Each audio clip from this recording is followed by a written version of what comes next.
Hello everyone, আসসালামু আলাইকুম। Lifestyle of ইনাইনুর থেকে আমি আপনাদের নূর আপু বলছি। কেমন আছেন আপনারা? আমি কিন্তু অনেক ভালো আছি। কেন ভালো আছি জানেন?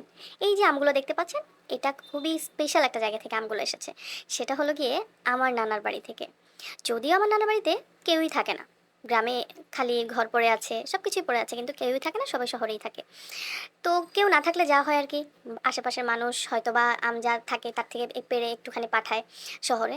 তো সেটাই হয়েছে, কিছুটা আম মেবি কেউ একজন পাঠাইছে গ্রাম থেকে। তো সেখান থেকে হচ্ছে আমার মামা, আমার আম্মু, আমার আন্টি প্লাস হচ্ছে আমাকে পাঠাইছে। তো আসলে আমগুলো দেখে না অনেক স্মৃতি মনে পড়ে গেছে, অনেক। আমার মনে হয় আমাদের দেশের 80-90% বাচ্চাদের বেশিরভাগ মধুর স্মৃতিই থাকে হচ্ছে নানার বাড়ি কেন্দ্রিক যেটা আমার ছিল। মানে আমার মনে হয় আমি মানে বড়ই হয়েছি এই আমগুলা খেয়ে। যখনই ঢাকা থেকে ছুটিতে যেতাম, আমার নানার বাড়িতে যাওয়া হতো বেশি। বাবার বাড়িতেও যেতাম, কিন্তু নানার বাড়িতেই বেশি থাকা হতো। কারণ নানার বাড়িতে নানু থাকতো না, কেউই থাকতো না। তো গেলে হচ্ছে ওখানেই বেড়ানো হতো বেশি। তো যাই হোক, এই যে আমটা দেখতে পাচ্ছেন আমার হাতে, এই ২ টা আমের গল্প বলি। এই ২ টা আম এখন দেখেন একটুখানি হয়ে গেছে। অথচ এই ২ টা আম মানে এই ২ টা আম বলতে আমার ভাগে আরকি ২ টা আসছে, আমি সেটার জন্য ২ টার কথা বলছি। এই আমগুলা বিশ্বাস করবেন না, একেকটা আম হচ্ছে ২ টা হাত দিয়ে ধরলে যতটুকু, এর থেকেও বড় হইতো। আমি নিজে আমার নিজের চোখে দেখা এই জিনিসগুলা। তা আমার আম্মুদের মুখে শুনেছি এই আমগুলা নাকি আরো বেশি বড় হতো। কিন্তু আমি যতটুকু পেয়েছি ততটুকুই বললাম, যে ২ টা হাত দিয়ে ধরলেও হাতটা ভরে যেত, এতটুকু বড় ছিল আমগুলা। কিন্তু আসলে ওই যে যত্ন না থাকলে কিংবা গাছেরও বয়স হয়ে যাচ্ছে, তো সেই দিক থেকে আমগুলা অনেকটাই ছোট হয়ে যাচ্ছে দিনকে দিন। তবে এই যে স্পেশাল আমটা, অন্য আমগুলার টেস্টও আছে, টক আছে, টেস্ট আছে, কিন্তু এই স্পেশাল আম ২ টার টেস্ট হচ্ছে অন্যরকম। কিন্তু আমি আজ পর্যন্ত যত আমি খেয়েছি, আমি এই আমগুলার মতো টেস্ট কোনো আমে পাইনি। মানে এটা বলা চলে স্পেশাল একটা আম। মানে আমের টেস্টটা হচ্ছে যত পাকাই হোক, সেটা হচ্ছে টক, মিষ্টি একটা ফ্লেভার। মনে হয় কি টক মিষ্টি আমটাকে কেউ দুধ দিয়ে মাখাইছে, এরকম একটা ফ্লেভার। আবার কাঁচা থাকলেও কিন্তু এটা মিষ্টি, মানে কোনো লাগে না। তো আমার খুবই খুবই প্রিয় একটা আম। তবে এই গাছে আমটা পাড়াটা খুবই টাফ, কারণ হচ্ছে গিয়ে গাছটা বিশাল বড় এবং উঁচু।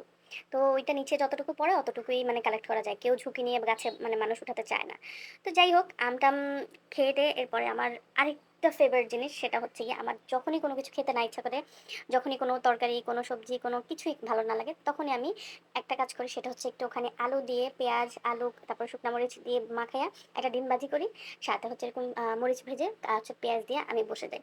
এইটা যে আমার জন্য কি পরিমাণ শান্তির একটা খাবার আমি বলে বোঝাতে পারবো না। বিশ্বাস করেন, আমি মনে হয় মাসে অন্তত ৫-৭ বার এই খাবারটা খাই। আমার যতই তরকারি থাকুক, যত কিছুই থাকুক। মাঝে মাঝে তো আমার এমনিই ক্রেভিং হয় এই জিনিসটা খাওয়ার। তো আপনারা কে কে আমার মতো আলু দিয়ে এরকম ডিম ভাজি করে ভাত খান মচমচে করে, জানাবেন কিন্তু অবশ্যই।